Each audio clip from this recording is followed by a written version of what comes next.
project is quite incredible because they invited different researchers from different institutions, students who are doing honors, masters, PhD, and they even included other students like me, who is a diploma student. Yeah, the involvement of the students in the Krom River Rehabilitation project has been fantastic because they've been confronted with a real project on the ground. It's not a project in a book, and it's a very challenging project, and they've been exposed to a range of senior scientists who have given them valuable information about the project. Also, this is a beautiful part of South Africa, the Cederberg, a lot of interesting conservation issues. By participating in the monitoring, catching fish, gill nets, seine nets, fight nets, snorkelling, they've been exposed to different methodologies, and I think they've benefited tremendously.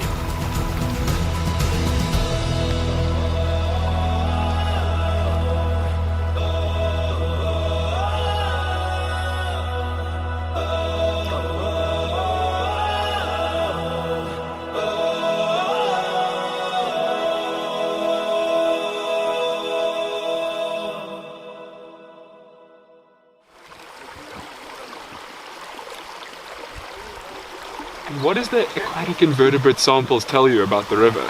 Well, aquatic invertebrates actually give you the present ecological class of the system. Because microinvertebrates, they don't actually stay in a habitat that they don't go with their characteristics. Well, the fundamental premise is that certain invertebrates are more sensitive to water quality than others. And because invertebrates are easy to collect, and once you've spent some time with them, they're quite easy to identify. It works well to represent what the water quality at a particular place is like at a particular time. I think the water quality assessment will suggest pristine, clean water. And then downstream of the farmhouse, the flow kind of like starts to slow down, which means that the taxa that like fast flowing water, well oxygenated water, struggle to exist in detectable numbers. And that sort of brings your water quality scores down a little bit.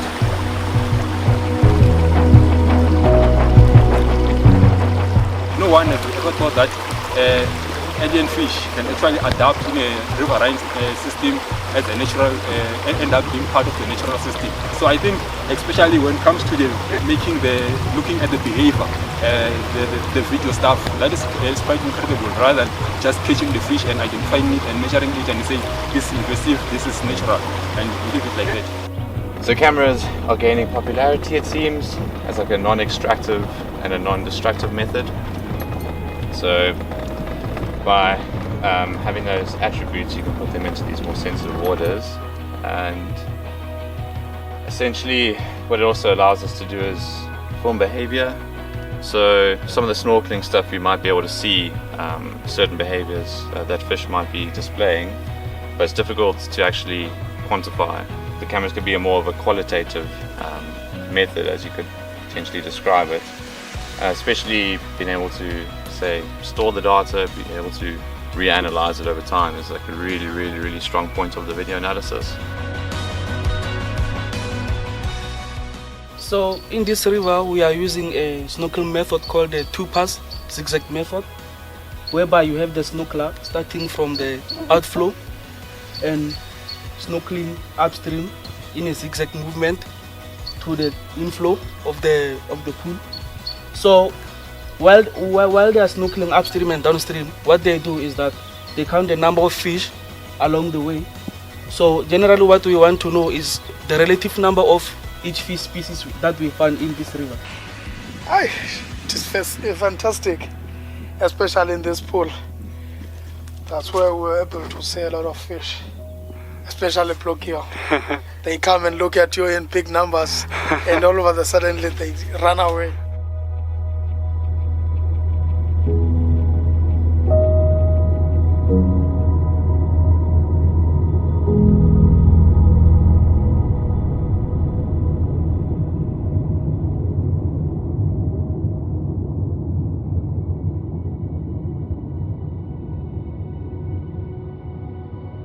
Because it's a training program, Okay. so we're getting to teach like up and coming freshwater ecologists. So I'm going to teach like a few honor students that are joining us this year.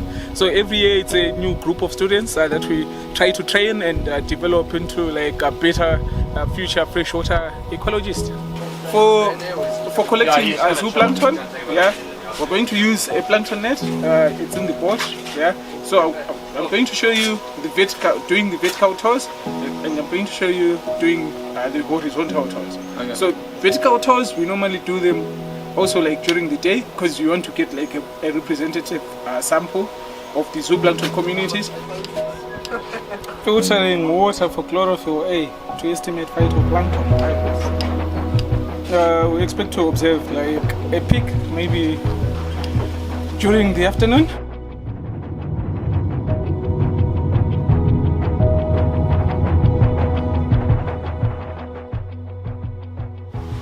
In conservation or in freshwater, we do not have a lot of experiences like this. I didn't know that actually a fish can actually cost a government or can actually cost someone millions. Like now we have to do rehabilitation, they have to remove invasive species here. And then I didn't know all of that, but now I know. Okay, first, before you can do any rehabilitation, you need to have the reference point, the background information of what was, so that in the future you can actually able to see that did I improve or did I downgrade the system.